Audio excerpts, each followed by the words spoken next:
issuing a statement. So let's head over there and have a listen.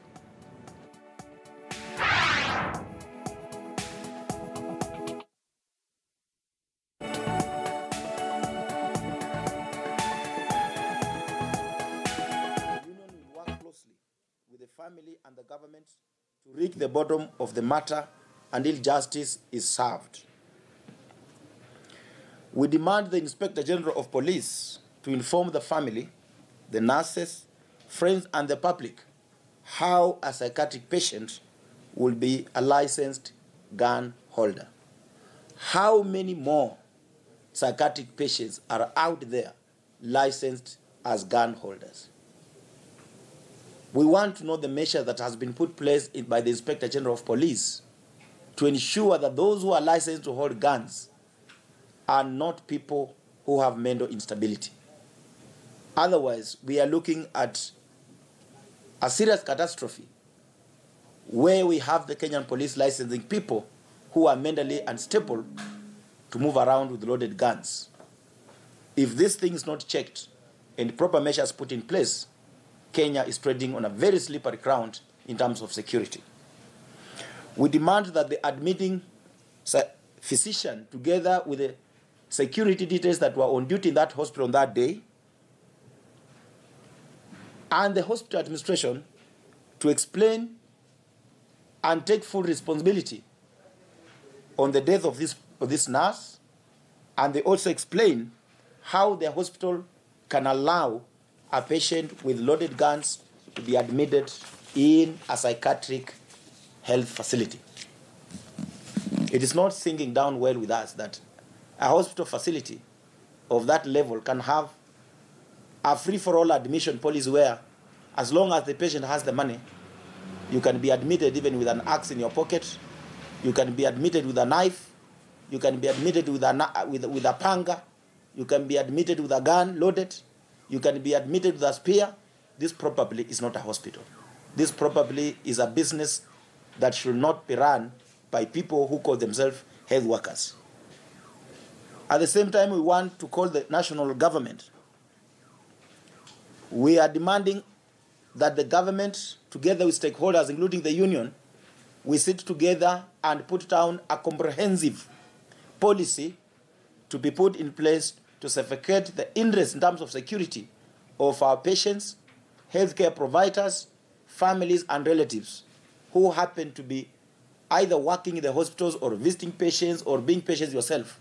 The death of Mwadime is an eye-opener.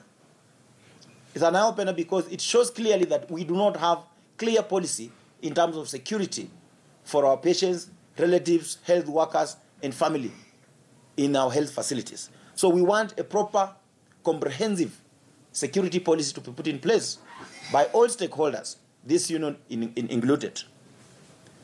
We call upon all employers within the private sector to allow nurses to join trade union of their own choice.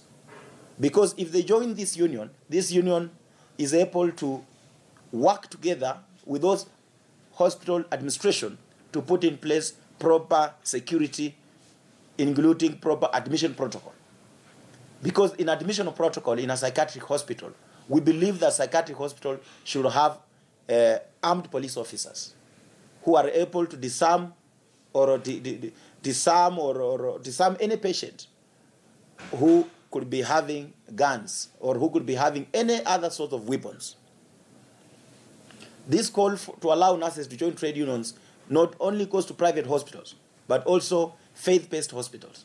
We are aware that they are refusing nurses to join this union because apparently this is the most vibrant union at the moment in Kenya. And they are now coercing and enrolling nurses into briefcase, what we call yellow trade unions, that do not represent the interest of the nurses. We are going to be more aggressive as a union from January to focus on private health institutions and faith-based institutions. We want to ensure that before close of year next year, 100% of any employer employing 5 nurses and above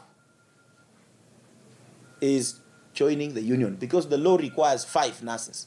If you have 5 nurses in a hospital, health facility, those nurses have the right to join the union, and they have to have a recognition agreement, and they have the right to have a collective bargaining agreement. So So we're asking nurses to take full responsibility, to see value for their lives, not to just look about salary. They must look at value for their lives. It is better when you know that your security is not okay at your place of work, you better run away. Even if that job will end, you will not die. I was dismissed in this country in the Kenyatta National Hospital, and I stayed out of employment for 3 years in this Nairobi without working. I did not die. So you cannot allow yourself to die and leave your children behind because you want to continue working for an employer who looks at a patient as a valuable asset and nurses as a means of protection. We are not going to allow that. We have other incidents which you are well in the public domain.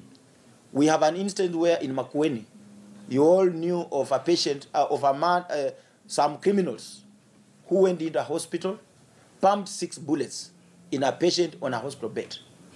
And after even pumping 6 bullets in that patient, they majestically walked out of Makueni Level 4 Hospital and went away. And up to now, we have never been told who those people were. Therefore, unless the issue of security is going to be taken seriously by nurses and other stakeholders, we are looking at a very dangerous precedent that's being set in this country, and we are doing nothing. We are aware of a patient who was murdered in the Kenyatta National Hospital. Nobody knows who did kill that patient. But because they know nurses are there, they have landed on nurses and took them to court, saying that they're the ones who killed. Seth Penyaku, the Secretary General Union of Nurses, issuing a statement after what happened earlier this week when a nurse was shot dead, allegedly by a person at a psychiatric ward. So he's questioning the Inspector General of Police when it comes to licensing Kenyans with guns, and also asking for them to call into action and making sure the Kenyans who have guns are mentally stable. That's after the accident or the incident that followed on Wednesday night. That is where we leave it off here on News Center. My name is Zinzi Kibiku.